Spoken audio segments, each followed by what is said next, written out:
You're tuned to Mountain States Policy Center. In the fight for limited government, conservative free market solutions and ideas that work for everyone.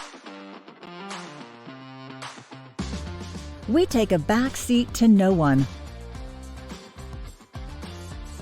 It's time for Peak Policy from Mountain States Policy Center.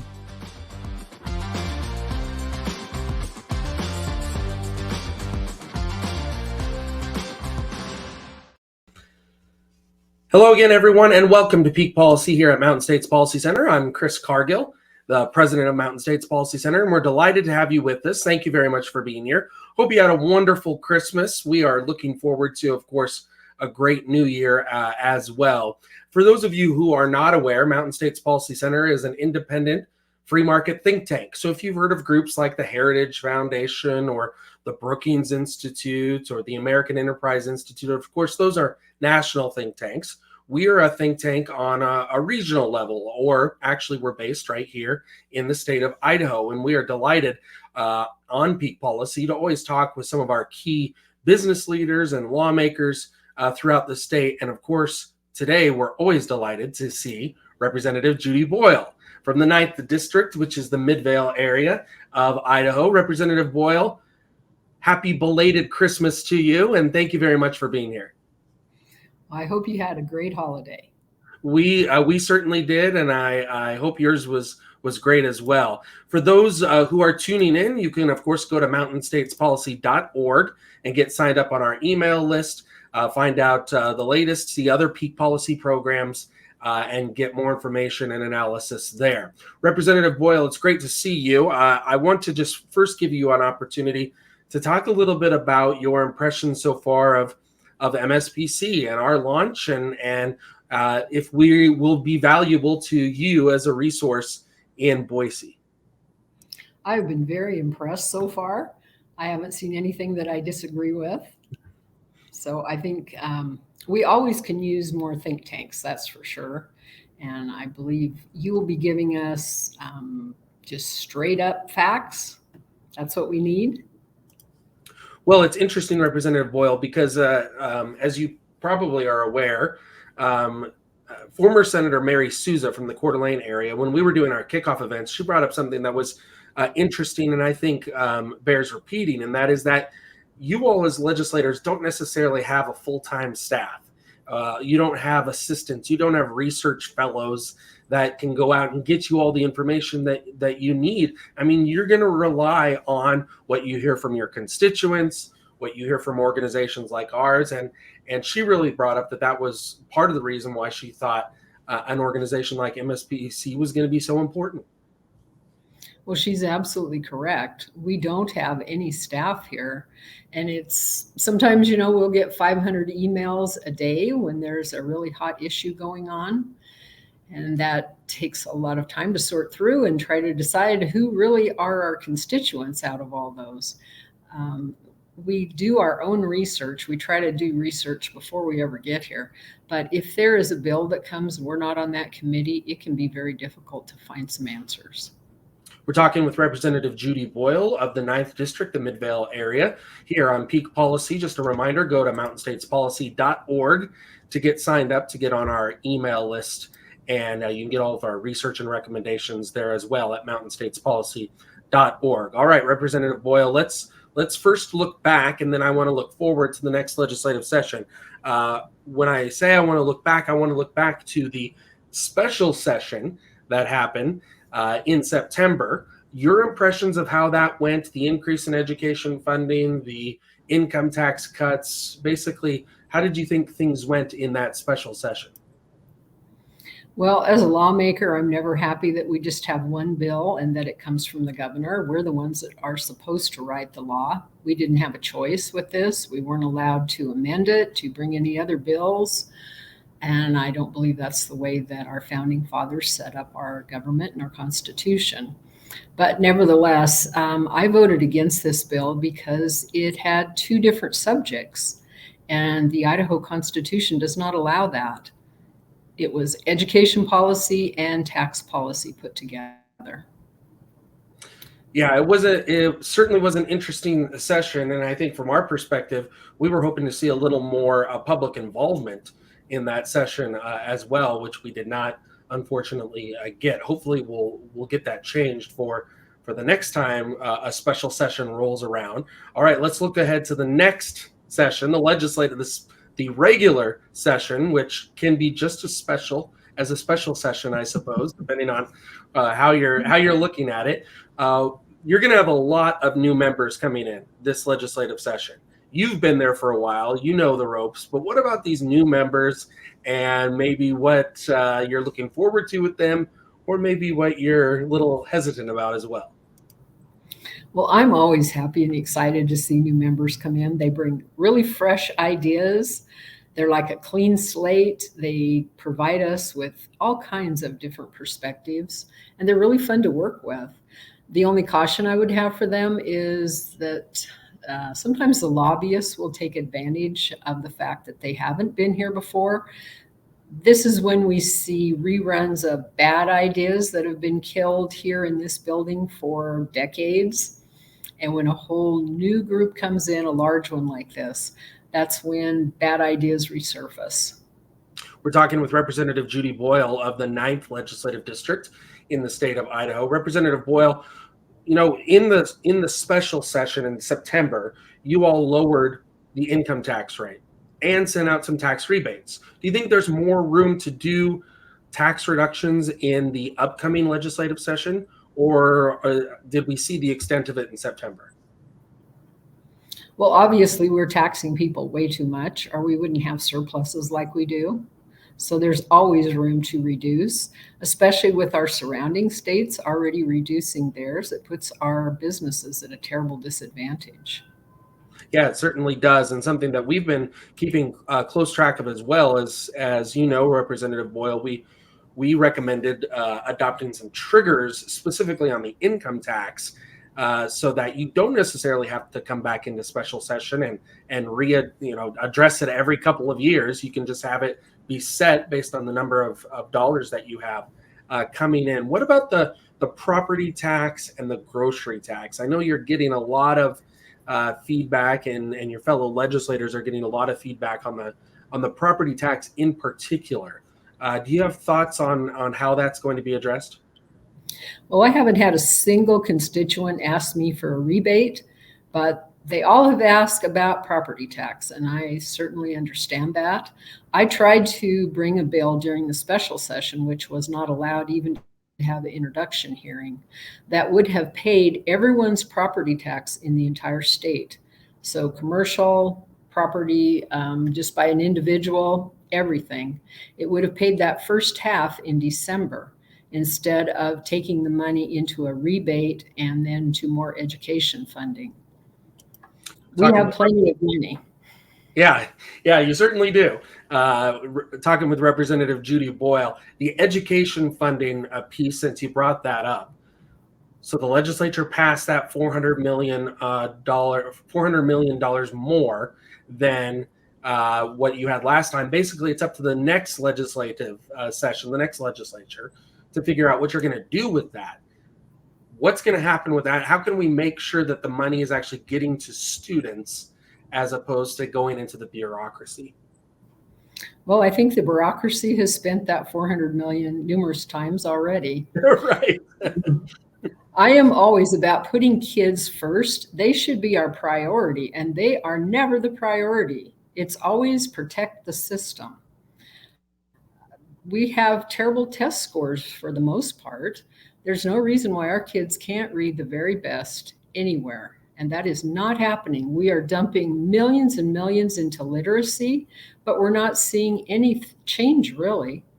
So we need to really change things up tremendously.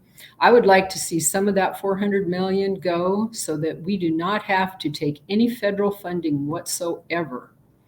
And then we don't have to worry about crazy rules like letting males into the female locker room. Talking with Representative Judy Boyle, who's preparing for the legislative session, which begins here in just about a week and a half or so. Representative Boyle, what about education savings accounts, school choice, giving parents more options? I know that that's been one of your main interests. I know it's been a lot of legislators' interests, but we haven't really got it across the finish line. How can we get it across the finish line this legislative session so that parents have more choice? Well, that's also a number one issue that we hear for parents. They are begging for this. There's no reason why Idaho should be left behind. All the other red states have done this or are doing it right now. And instead, we seem to be worrying about, I don't know what. It's just one excuse after another. Parents need to have that choice. They are the taxpayers, by the way. They're the ones that put the money in for their children, and they should be able to say, I want to move my child out of this school where they're not thriving into a school where perhaps they could thrive. Or if they need tutoring, or they need an extra computer at home, or they're gifted in music, allow them to go somewhere where they can exercise their gift. Yeah, it's interesting to see the polling on this, Representative. As you know, we put out some polling last week. When people understand what school choice is, for the most part, they support it. But there's a good chunk of the population who are not necessarily policy wonks like you and I. They're busy. They're running their business. They're trying to get their kids to soccer practice. They don't have time to necessarily look into the pluses and the minuses of this education program or that education program. And I think the opponents of parental freedom in education, I think they really take advantage of that. Well, of course they do. And they seem to not want to understand how this will help children. It will put kids first, and that's what we always should do in Idaho. Yeah, it's, the mantra seems to be, at least from those of us who believe in parental freedom, is that we should be funding the students and not necessarily any system or building or anything like that. And what we mean by that is that the money follows the student. So if you like your public school, you can keep your public school, to quote a very famous person in the past decade or so. And if you don't like your public school, or it's not working for your child because maybe your child is special needs or just has extra things that he or she needs, then you have the flexibility to move elsewhere. I thought it was interesting. I don't know if you saw this, Representative Boyle, but the Idaho Democratic Party put out a tweet about a week and a half ago or so that said that the quality of a child's education shouldn't be based on their zip code. And I think we all agree with that. I don't know that they realized that they were endorsing school choice essentially by saying that. But do you think that are we going to get the full enchilada, as it were, on school choice, or is it going to be kind of a piecemeal approach? Well, we have been piecemealing for a long time around here. It's about time that we had courage enough to say we're going to go for this. Our kids deserve it. Absolutely. And we're going to be putting out a study here in the next week or so on some school choice options. We'll also be producing some videos talking about some of the myths regarding parental freedom in education. So make sure you go on to mountainstatespolicy.org and get signed up for the emails that we have on there that we send out once a week. Representative Boyle, before I let you go, what are some of the other top issues that you think are going to come up this legislative session that maybe folks aren't necessarily paying that close attention to? Well, Idaho is an agriculture state, so water is always an issue, no matter where you are. North Idaho, you still are going through that adjudication, I believe. Yep. Which takes forever, and you really need to pay attention to that. But I think we're going to have a lot of school issues that come through from what I'm seeing, a lot of parental rights issues. Taxes are huge. And because we have this giant surplus, everybody wants to spend every penny of it. Right. That's right. You can never find enough ways to spend a dollar when you're in government. Representative Judy Boyle, we certainly appreciate your time. Thank you very much for being here. Good luck in session. I know I will see you in Boise throughout the session and look forward to it. Thank you very much. And we will be right back. I want to thank Representative Judy Boyle for her participation. We will return here on Peak Policy in just a moment here at Mountain States Policy Center. Stay with us. Tired of what it's costing to fill up your gas tank? Who should you blame? A large portion of the cost you pay per gallon goes to the government. In fact, it can be 20 to 30% of the overall cost, but you'd never know. That's because the gas tax is hidden in the price of the product. Virtually nothing else we buy has the tax hidden, so why should gas? What we need is gas tax transparency, such as stickers placed on pumps to inform everyone how much they're paying to the government. Learn more at mountainstatespolicy.org. The region is taking notice of Mountain States Policy Center. Organizations like yours especially can make a really profound difference. Definitely make sure you guys follow Chris and his work. A good think tank is going to actually discuss the nuts and bolts, why something works well. I like the way you're going about this, where you're viewing this, that this is an educational enterprise. And Join the nation's fastest growing free market think tank at mountainstatespolicy.org.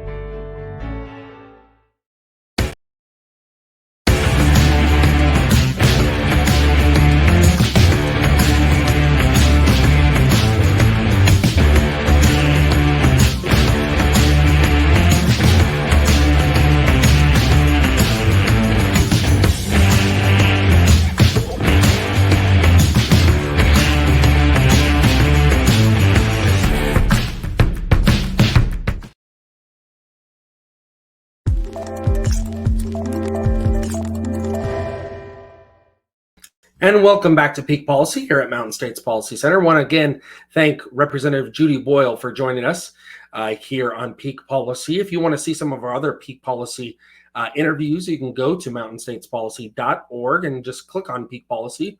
It's right there on the menu, and you can see some of our other interviews with key lawmakers and business leaders across the region. Just a quick reminder here, maybe you're looking for a Christmas present after Christmas, maybe a New Year's present, or you messed up and didn't get the right Christmas present.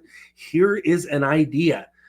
Tickets to our spring dinner event on April 28th with former Congressman and Fox News host Trey Gowdy. You can go to mountainstatespolicy.org, mountainstatespolicy.org to get signed up for that dinner. It is in the spring, Friday, April 28th at the Coeur d'Alene Inn. We'll also be doing a fall dinner event in Boise that we will announce soon. But this will be the one that you'll want to attend first. And that is our spring dinner, April 28th at the Coeur d'Alene Inn. Get your tickets online right now at mountainstatespolicy.org. For all of us at Mountain States Policy Center, thank you very much for being here. We hope you had a wonderful Christmas, and we will see you in just a few days. Thanks for watching Mountain States Policy Center. To stay up to date on the work of MSPC, visit mountainstatespolicy.org or find us on Facebook, Twitter, LinkedIn, and YouTube. Mountain States Policy Center. Free markets first.